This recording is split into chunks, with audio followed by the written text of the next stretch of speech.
Could you, you've been mentioning, and I want for the benefit of the audience, you've used the terms constrained and the additive, theory of total daily energy expenditure. Could you, in just very simple terms, tell the audience additive versus constrained? Absolutely. Yeah. Additive is that beautiful story we tell ourselves that makes perfect sense, right?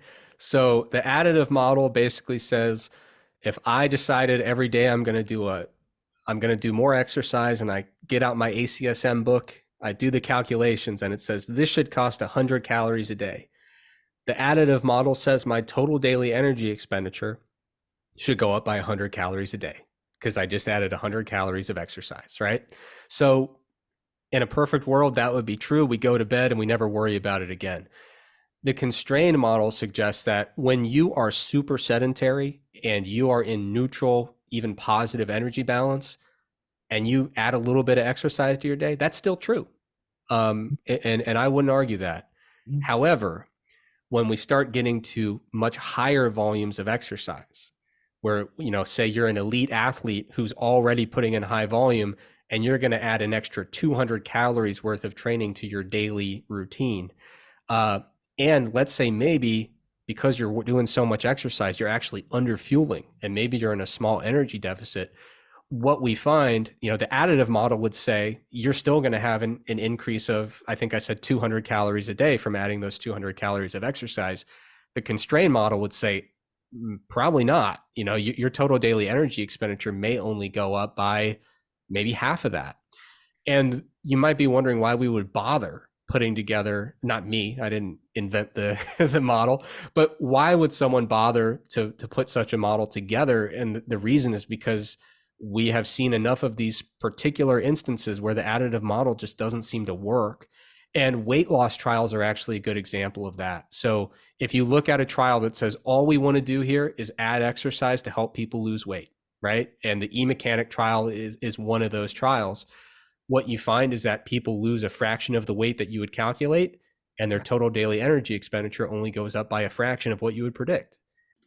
Welcome to the Sports Science Dudes. I'm your host, Dr. Jose Antonio, with my co-host, Dr. Tony Ricci. You can find us on Spotify, Apple Podcasts, Rumble, and YouTube.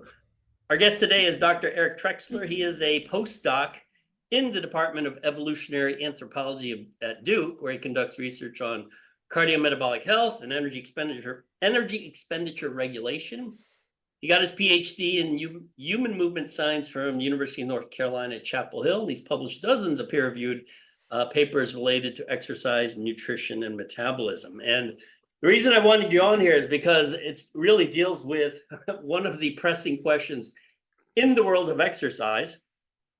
Although it seems that the people who are pushing this, I believe Herman Ponzer, correct me if I'm wrong, he's actually coming from an evolutionary biology perspective, not technically exercise science. Correct. Yeah.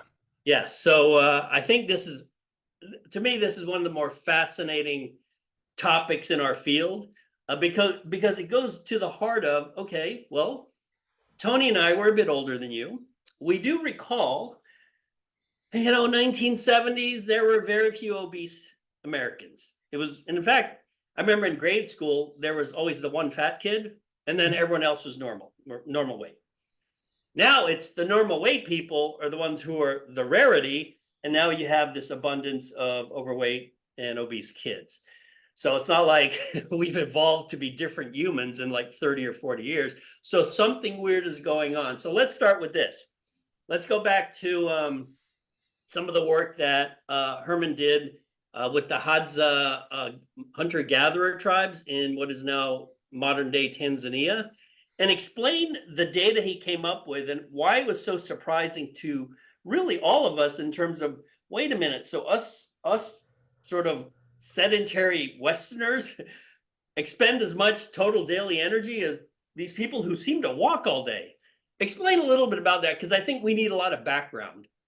Yeah. So to be clear, I joined Herman's lab in 2023, which is kind of long after a lot of the original Hadza data were published. So I want to be clear that I wasn't like, in the field with them or kind of Right. involved in those original studies. But obviously being in the lab we're continuously building upon our prior work, testing new hypotheses that branch out from prior work. So I am familiar with some of this kind of original data that have kind of brought us where we are now as a lab. So yeah, I think, we are in the Department of Evolutionary Anthropology over here at Duke. And, we part of the research we do is looking at a variety of what we would call rural populations. And in the global context, that includes really a wide range of different populations and economic kind of structures within those populations, right? So we had a big workshop a couple months ago where we brought in colleagues and collaborators from all over the country who study rural populations in the global sense. Now, some of us do study the rural United States, right? So, basically the census determines if a county is rural or not. So some folks study rural Americans, but other folks study, different populations that perhaps have an economy that's more like a hunter-gatherer type of economy, pastoralists who kind of tend their herds and maybe do some very small-scale farming. But there's really a diversity of kind of economic structures in these populations. And in some of them, there is a little bit of market integration where you can actually go to a store to purchase food. But in many of them, talking to our colleagues, like you were saying, to get a drink of water is no small task. It involves daily going a fairly far distance to gather water for the day and bring it back. So, these are definitely populations where it's not unusual to see average step counts that are, in America, it's like you shoot for 10,000 a day and you're like pushing it, like, yeah, can I get there? It's not unusual to see average step counts in these different populations in the 20,000 a day range. It's not unusual at all. In some individuals, you'll see up around 35,000 steps a day, right? You put that in terms of minutes or hours, what would that be like? 20,000 steps? I actually don't know the easy conversion off the top of my head in terms of time, but needless to, so here's my best analogy.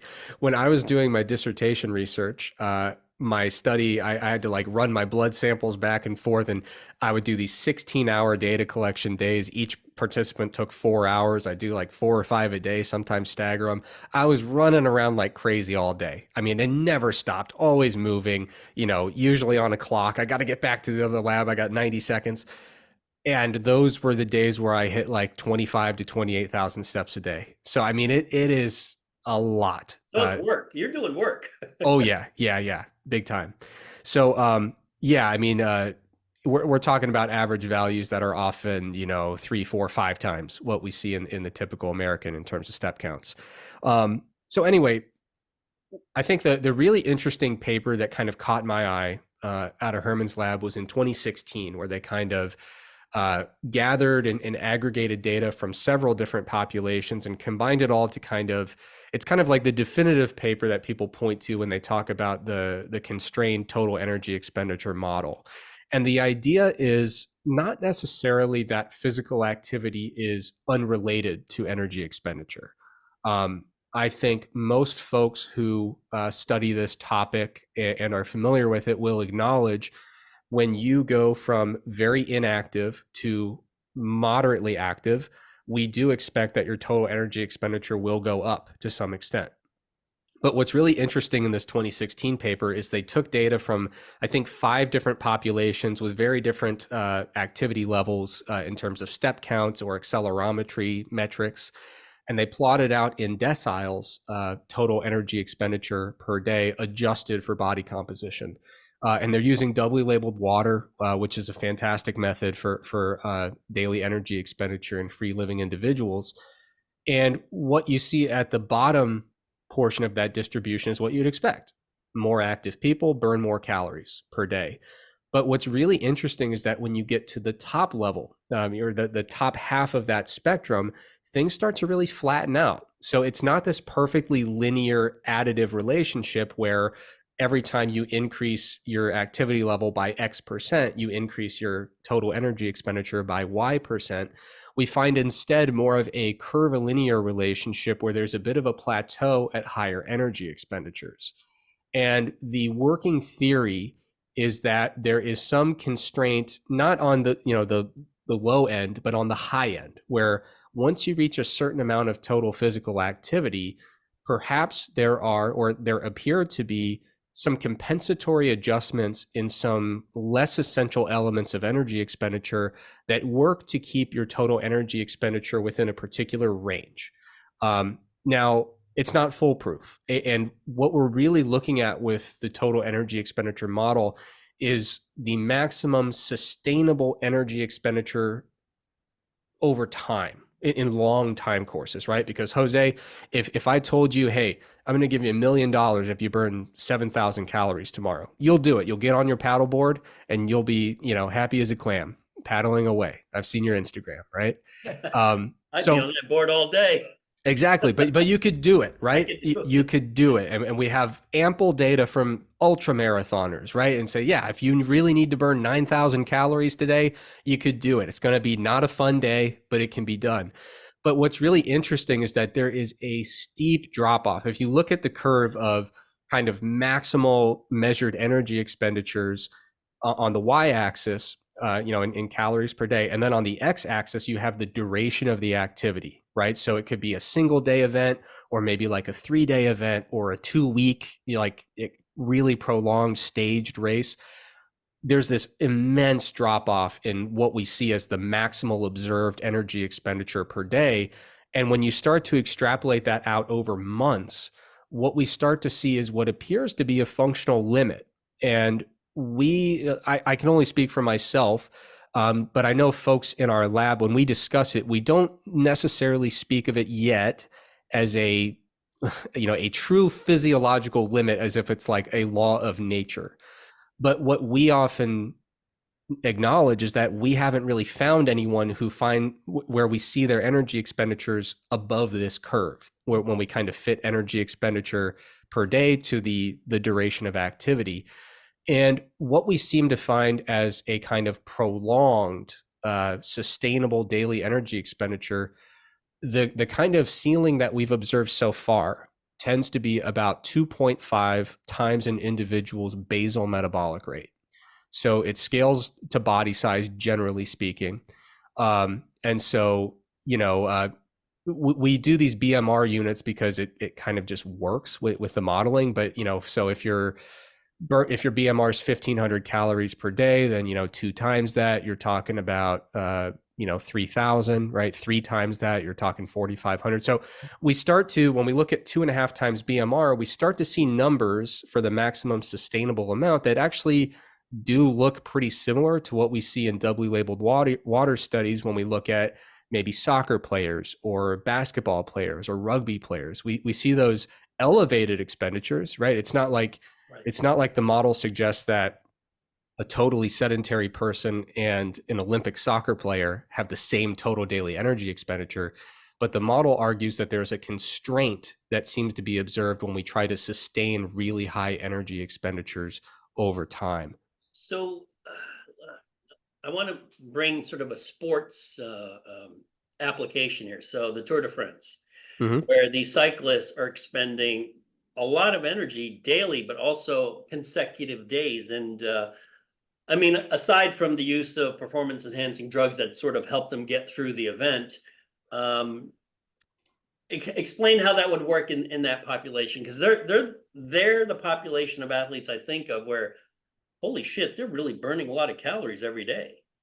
Oh, yeah. Yeah. So I'm actually looking, I think the best paper for this that kind of demonstrates this really steep drop off when we look at energy expenditure versus time. There's a paper by Thurber and colleagues in 2019. And I know Herman was a contributor to that paper. But when we talk about these BMR units, we call that metabolic scope. So like I said, in the really long term, we see that it appears that a kind of natural limit seems to be about 2.5-ish times basal metabolic rate. And I should acknowledge our lab, it's not that we are working tirelessly to defend that as a limit. We are trying to break it. And so we currently have research going on with pregnant women who are doing high volume running throughout the duration of their pregnancy. because Interesting. what you find is a lot of pregnant women without any structured exercise, just from the energy cost of growing a baby, especially like second and third trimester, we often see metabolic scope getting up into the like 2.2 range. And so it's not hard to imagine, okay, well, if we push a decent running volume on top of that, we should be able to break right through 2.5 Right. and get up near 3.2 maybe. So we're trying to disprove it. And so time will tell. That data collection's ongoing, and should be presentable, within the next 6 to 12 months, I would think. So, but anyway, I know Herman has done some research specifically on Tour de France energy expenditure values, but do you happen to know how long the Tour de France is in days, roughly? I'm not super familiar with. I think it's about 28 days. Tony, are you familiar? I think it's I at think least a it's month. a little shy of that, but not much. Yeah, Yeah, I'll look to it. run that number by me again. What was that? Like, I think it's about 28 days. Okay. Yeah. So 28 days, just eyeballing this curve, that's near the like fairly vertical part of the curve. So in terms of metabolic scope values, so for example, in single day events, it's not unheard of to see values of like Oh, here, 12. Eric, let me correct that. It's 21. 21 day long stages over a 24-day period, Yeah, about 3,500 kilometers total. So, Yeah. yeah. Yeah, so I know that Herman's published data with Tour de France athletes, but I don't have any numbers to dazzle you with off the top of my head. But I will say, in the paper by Thurber and colleagues, I think they have Tour de France data within this, but I'd have to double check that. I know they have cyclists, but they have cyclists, Arctic trekking, race across the USA, which is like daily marathons, and then individuals who are pregnant and lactating. And what they find is when you're talking about things in the shorter time frame, it's not at all unusual to see metabolic scope values above 10, right? And we're talking about the long-term sustainable limit being around 2.5, give or take. Mhm. So these endurance events, they don't really challenge the theory as much as they show us an instance of energy expenditures that are possible in the short term, but very unlikely to be sustained in the long term. Not that you would want to, right? I mean, like no one is, and I think that's what really interests me is I'd love to figure out more about, there are different theories about why this kind of purported metabolic ceiling exists. One of the theories is that there is a certain limit to the amount of nutritional energy that we can extract from our gut in a given day. That eventually it's just difficult to really extract that many calories efficiently, and that basically, if alimentary extraction maxes out at about 2.5 times metabolic rate on average, then if you're trying to do more than that, like I said, for a certain period of time you can, but you will necessarily be in an energy deficit. Right. And the magnitude of that deficit will be scaled to how crazy you're going above that limit, right? And so the more you push it, the larger the deficit. That puts you in a position where not only are you doing a ton of exercise that's tremendously difficult to recover from, but now you're almost by default in a large caloric deficit when you're trying to recover from it, which is going to make your recovery even worse. And the more you're doing, the more you have to recover from, the fewer resources you really have available from a nutritional perspective to recover from it. And so part of me wonders, to what extent is, this relationship between maximal sustainable energy expenditure and time, to what extent is that physiological, and to what extent is it essentially a practical reality that if you try to maintain an untenable energy expenditure via exercise that it is putting you into a tremendous energy deficit, at what point is your body just going to break down? Right. And if you think of an endurance athlete who says, yeah, I'm going to run daily marathons and I'm going to try to do it for months on end, and every day I'm going to be in a 2,000 calorie deficit, I don't think any of us think they're really going to get, very far doing that without some type of injury occurring, or some other type of medical, roadblock to that goal. So I'm sorry, this is fascinating. So to your point, and we would make an assertion on this, do you think that let's say the 2.5 could be, if there were ways to ingest more calories during those long training durations, which actually limit the potential to do so, maybe via liquid, maybe ways to bring in carbohydrate through, other than hard foods. Might that impact it? Do you think, like, if we can get in an extra 1,000 calories per day, let's say, from what the previous high end point was? So you're essentially saying it's not even related to energy availability because there's going to be a cap. But do you think if we could increase energy availability, that too might push us a little higher than the 2.5, because obviously we can't take if you're training 10 hours a day, you're just limiting how much food you can consume as well, right? Yeah. Now, I think the purported ceiling, and I'm going to keep saying purported because we don't have enough evidence yet to call it, a true hard ceiling. But that is based on the data so far that suggests that the limit of kind of extraction from the gut, including food and beverage, is usually tends to be about in the ballpark of 2.5 times basal metabolic rate. Got it.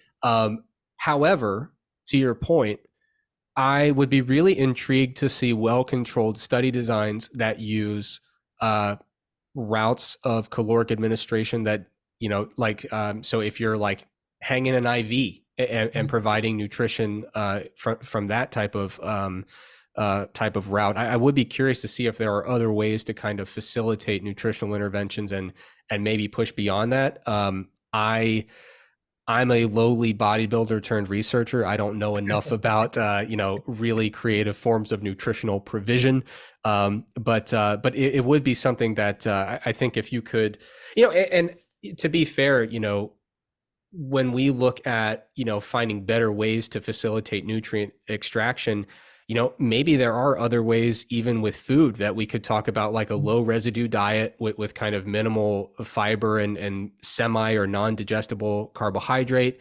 Maybe we're being really meticulous about, the sources of protein and carbohydrate, utilizing a combination of carbohydrate transporters in the gut.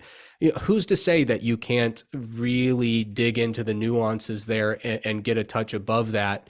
And at the level of high performance sport, that could theoretically yield an advantage if you're able to do so. So that's where it comes into, you might wonder, well, why haven't you guys done that study yet? And that's where I would kind of tap the sign and say, hey, evolutionary anthropology. Yes. Going back to Jose's initial question, a lot of what got us here is these curiously low energy expenditure values in hunter-gatherer populations, for example, where activity levels are tremendously high.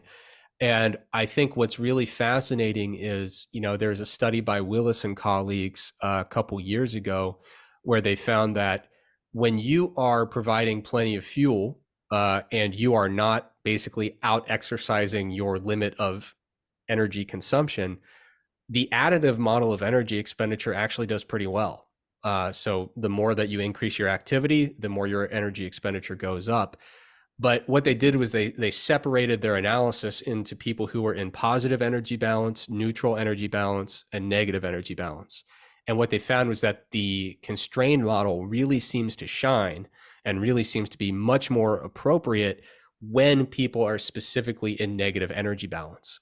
And I think that's probably one of the most misunderstood elements of this model or theory, is the fact that it really helps us better understand why most athletes are able to have much higher energy expenditures than your typical sedentary individual, which is because they're exercising plenty, but not 9,000 calories of expenditure a day on their normal training. And they're able to replace those calories really effectively. And so we're seeing that they're not really in a tremendous energy deficit during those training periods. I think something that helps me make more sense of these surprisingly low expenditure values in hunter-gatherer communities with where it's not unusual to see tremendously high step counts is when you consider the nutritional resources and the typical energy intake within that population. You kind of see this interplay between activity energy expenditure and the way that calories are going up or down in relation to that activity. And so if you're in an environment with limited nutritional resources, you're in a much more likely scenario that the constrained model will apply as activity levels get higher. It's almost like if we were working with cross country athletes, but we told them, instead of eating your normal 3,600 calories per day, we're going to go ahead and hold you to 2,000.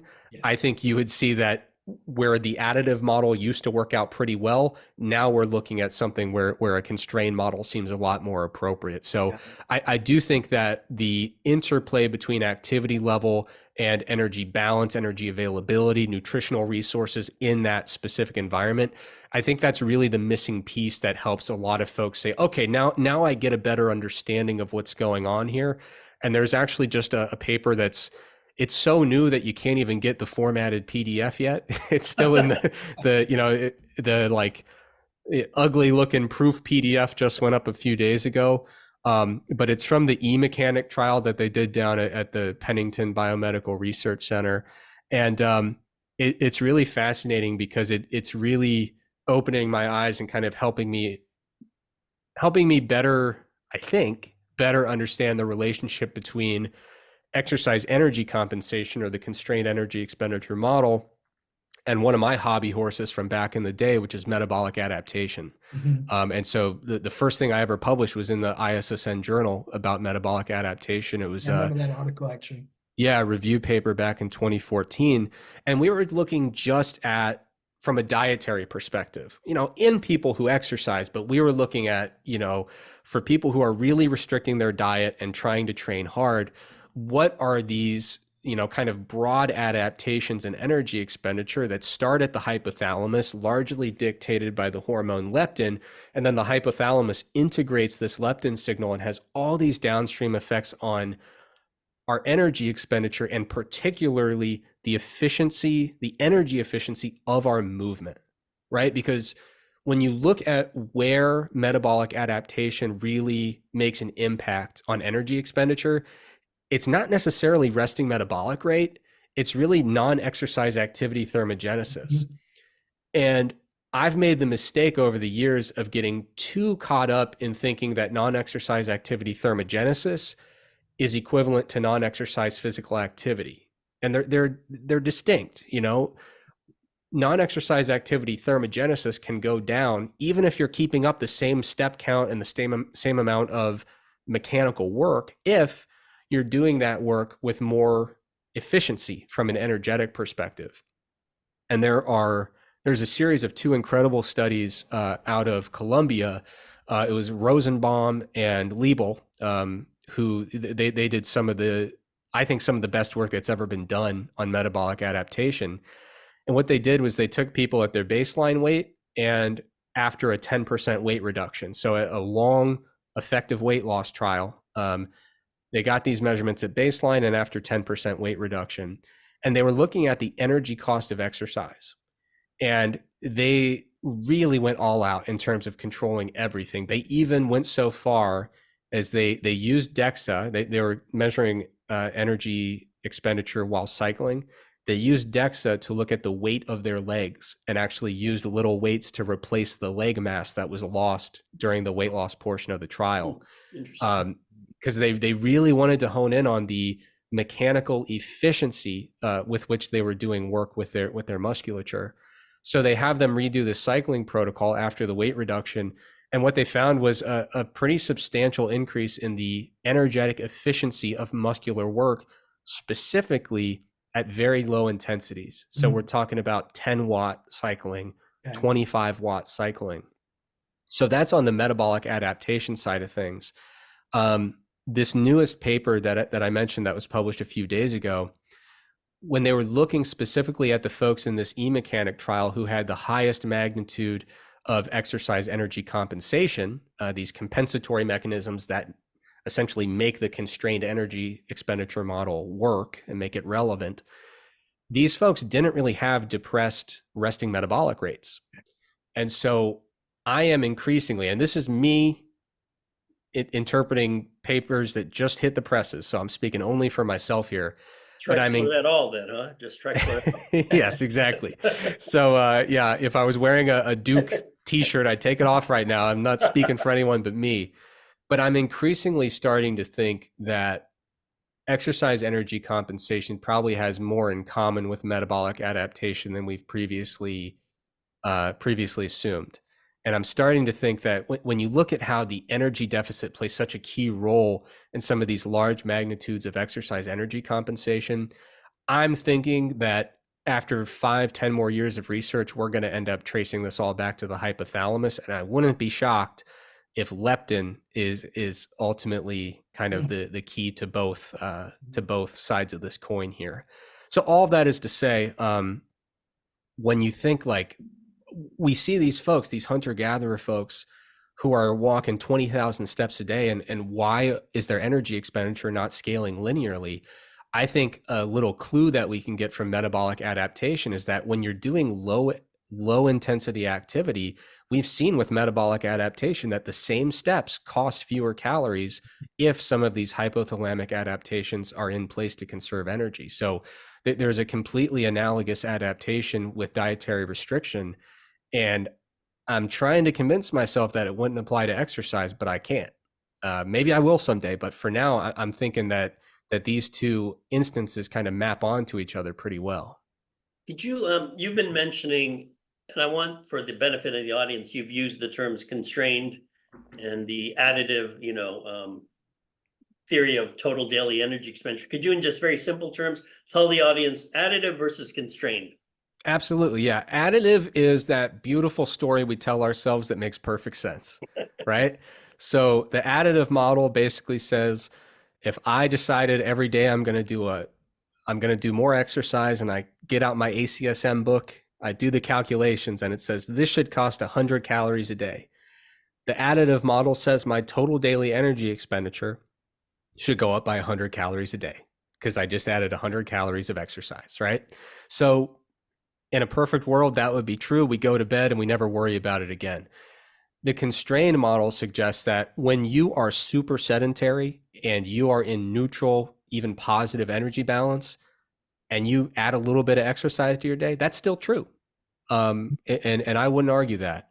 However, when we start getting to much higher volumes of exercise, where, say you're an elite athlete who's already putting in high volume, and you're going to add an extra 200 calories worth of training to your daily routine.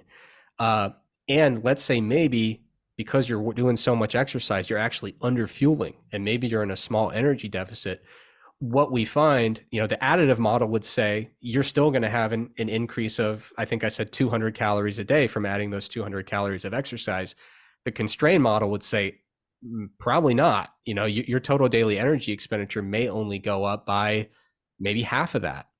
And you might be wondering why we would bother putting together, not me, I didn't invent the the model, but why would someone bother to put such a model together? And the reason is because we have seen enough of these particular instances where the additive model just doesn't seem to work. And weight loss trials are actually a good example of that. So if you look at a trial that says all we want to do here is add exercise to help people lose weight, right? And the e-mechanic trial is one of those trials. What you find is that people lose a fraction of the weight that you would calculate, and their total daily energy expenditure only goes up by a fraction of what you would predict. Yeah, this is fascinating, because as exercise scientists, and I'm familiar with that data where it's weight, you get very minimal to moderate weight loss with just exercise. Yeah. However, we like to recognize patterns, and the pattern I've seen in my life is that, wow, people who exercise a lot maintain pretty good body composition throughout their life. So there's something going on with exercise and weight management and body composition, that there's something else there besides just energy expenditure, because people who are lean, they work out a lot. Yeah. Oh, absolutely. And I would point to two things. First of all, a huge misconception is that when you go to the Ponzer lab, everyone thinks you hate exercise and you think it's dumb. And that's not true. Okay. No one, if you ask Herman, what is the single best thing you could do for your health? Exercise is at the top of the list, right?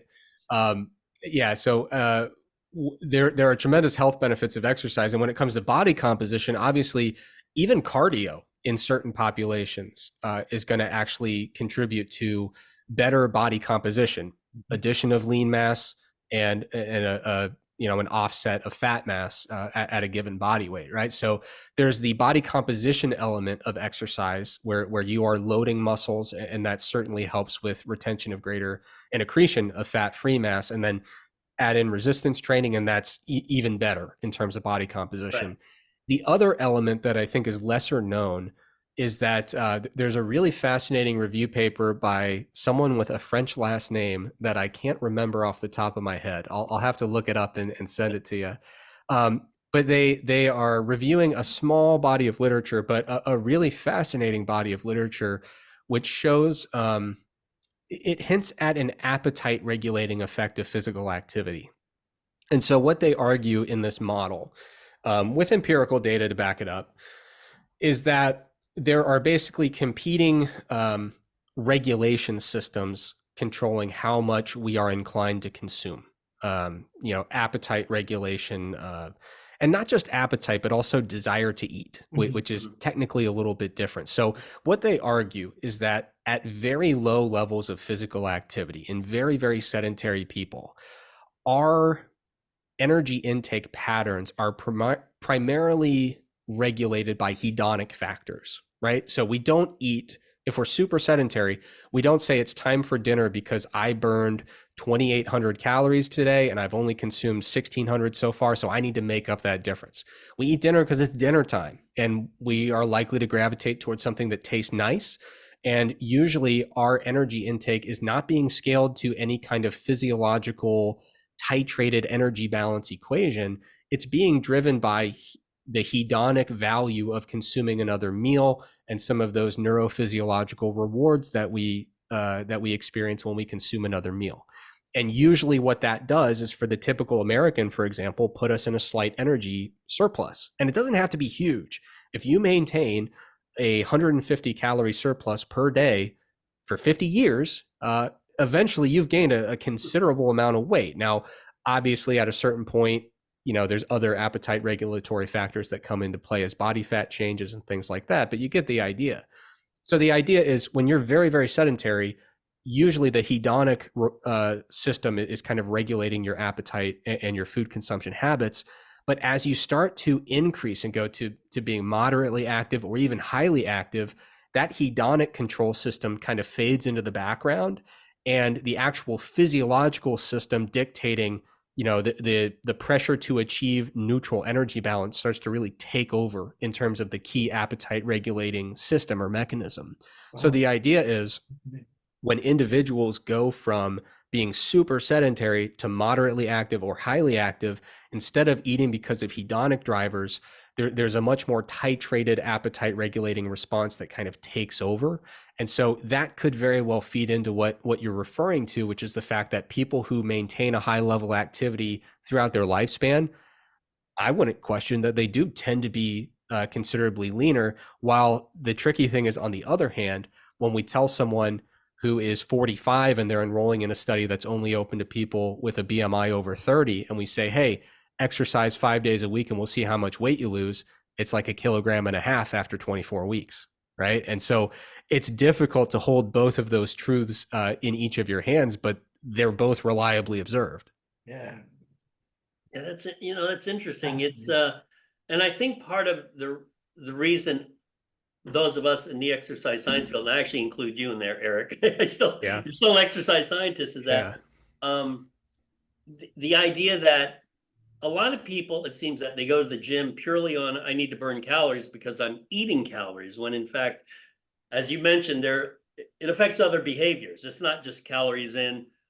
Therefore, if I eat a donut, I need to be on that stair stepper for 30 minutes. I mean, what a shitty way to live. I couldn't imagine that, so, but I think what's really cool about this, and I'll use layman's terms, it sounds like, I guess, good behaviors tend to cluster, meaning if I'm exercising 6 days a week, 1 hour to 90 minutes a day, I need to make sure I'm eating the right food so that I can exercise the next day, versus you know what? I think I'll eat saltine crackers, maybe have a donut, and there's a bag of Doritos, and I'll watch TV, and then I feel like shit the next day. So maybe, I don't know if humans sort of they figure out this pattern maybe when they're young. It's like, holy shit, I should probably eat better because I need to recover. But that's Yeah. my non-scientific explanation. It's like, well, I need good behaviors to cluster to be better at exercising. Yeah. Well, and especially like if you're someone who actually values the quality of your exercise, if you're going to exercise because you either enjoy it or you're pursuing some performance oriented goal, it's not going to cut it to just say, I need to hold on to the treadmill for dear life and survive for 40 minutes, right? You want to go and actually perform the next day. Mhm. And like you're saying, I mean, the number of behaviors that impacts, you have to be fueling effectively, you have to be hydrating effectively. If you exercise more, there's ample evidence that you will tend to sleep better. So now you're actually impacting your sleep habits as well. And you have to get to bed because you got to work out in the morning, and you better not be hungover for it, right? And you better not have a bunch of tar in your lungs. So like, yeah, the number of health promoting behaviors that compound just from having that single thing of, I enjoy exercise and want to do it well. I mean, it's incredible to see the branching effects of how that reaches into almost every adaptable health behavior that we can choose to engage with. Like if we think about the things that we can really control, your genetics, you get what you get. But when we talk about all those other habits that we can actually modulate and manipulate to benefit our own health, if you wake up in the morning and try to exercise effectively that day, like you said, you're probably going to be having downstream effects on a lot of those different behaviors without even really caring about them, to be honest, in isolation. Okay, I want to ask a fun question. Oh, Tony, do you have one? Because I have. Well, yeah, you could, it backs us up a little bit, but, and Joey, this could go to you, Eric, because you're so good in skeletal muscle plasticity. So inherent in, obviously this, large training volumes, they have to be somewhat endurance based, right? You're active and active. Can there be immediate changes? And I know, Eric, you referred to a host of different mechanisms that may, right, be part of the constraint theory. Could some of them be immediate changes in skeletal muscle adaptation, where we go from, if I'm a 2A guy and over the course of 2, 3, 4 weeks at a time, there's immediate adaptation, decrease in skeletal muscle size, maybe increase in mitochondrial number and both efficiency, increase in myoglobin. Could that possibly be one of the contributing factors that leads to that efficiency over that duration? Or is that too short of a window? I guess that's what I'm asking. So in a practical sense, I would say yes, but in a methodological sense, in terms of this body of research, I would say no. Okay. And the reason I say that is, if you start work, so like when we talk about energy efficiency over time with an athlete, a great example is me swimming. I can't swim. I failed out of swim lessons. They told me to stop coming as a kid. They're like, it's not going to happen, right? So if I try to swim across a pool, it's going to be ugly. I'm going to burn untold numbers of calories as I fight for my life, right? Yep. Eventually, I will build up more efficiency. There will be, just from improvements in my motor patterns of swimming. Yep, exactly. Yeah. If you go from a somewhat good runner to an elite runner, there will be greater mechanical efficiency there. So if we zoom out in the broadest sense, those types of things do contribute. And the same thing, that longer term training response of perhaps enhancing your aerobic capacity, Right. having less glycolytic reliance, that stuff will come into play in the broadest sense. But the reason I don't think it necessarily applies directly to the exercise energy compensation literature is because I told you those Columbia studies on metabolic adaptation were incredible. One of them, in addition to accounting for the loss of actual leg mass and accounting for that, they also accounted for the aerobic fitness level of participants. They basically trained them just enough to ensure that they did not become more or less aerobically fit throughout the duration of that trial. And what they still found was that after a 10% weight reduction, there was a shift in substrate utilization. And so what they think is, and it's not that they improved their capacity for lipid metabolism with, intramuscular, but it seems like there was a clear shift where they were less likely to do glycolytic metabolism for energy production after this loss of body weight and this metabolic adaptation occurred. So they argued that there was probably a hormonally mediated shift to prefer the utilization of lipid to conserve carbohydrate, and utilizing lipid for ATP is just more economical in terms of generating that energy. So long-winded answer, but there does seem to be within these kind of hypothalamic mediated kind of neuroendocrine adaptations, it does seem like there's a shift in substrate that is probably not directly related to changes in muscle morphology or aerobic training adaptations. Great, thank you. That's fascinating. Wow. I can't believe I had an answer for that. It was a good one. No, this is one it's relevant to us old guys. It was a paper by Zampino et al. Looking at longitudinal changes in resting metabolic rate. And I remember when this paper came out, people in the exercise and fitness community were saying, see, I told you, your resting metabolic rate doesn't change, doesn't start to drop off until, and I'm looking at the figure now, it looks like age 60. Mm-hmm. It's pretty flat-ish, and then by age 60, it starts to drop. So, Tony, not happening. Better than ever, Joey. I hope you're right. I hope you're right. So my question is, why? What is it about age 60 versus age 40 or 50? Because anecdotally, you know, people, I remember when I was in college a long time ago, it's like, oh yeah, when you hit age 30, your metabolism will suck. And definitely at age 40, it'll really suck. But the data shows, no, it actually sucks at age 60. Yeah. You know, there's a paper by Ponzer and colleagues in 2021 where they looked at total energy expenditure over the lifespan, and they used the doubly labeled water database that's maintained by the International Agency for Atomic Energy. And so they had all this doubly labeled water data from individuals who were literally weeks old all the way up to people in their, I think, late 90s. Wow. So they looked at total expenditure over the lifespan, and they also found that total energy expenditure right around 60-ish is where it starts to tail off a little bit. Interesting. And I think I know in that paper they speculate about the mechanisms behind that, and so it's very possible that I'm leaving some out. Almost certainly I'm going to leave some out. But of course, reduced activity is part of it, and that affects your total energy expenditure in two different ways, right? So first of all, you're not as active, so that immediate expenditure is going down.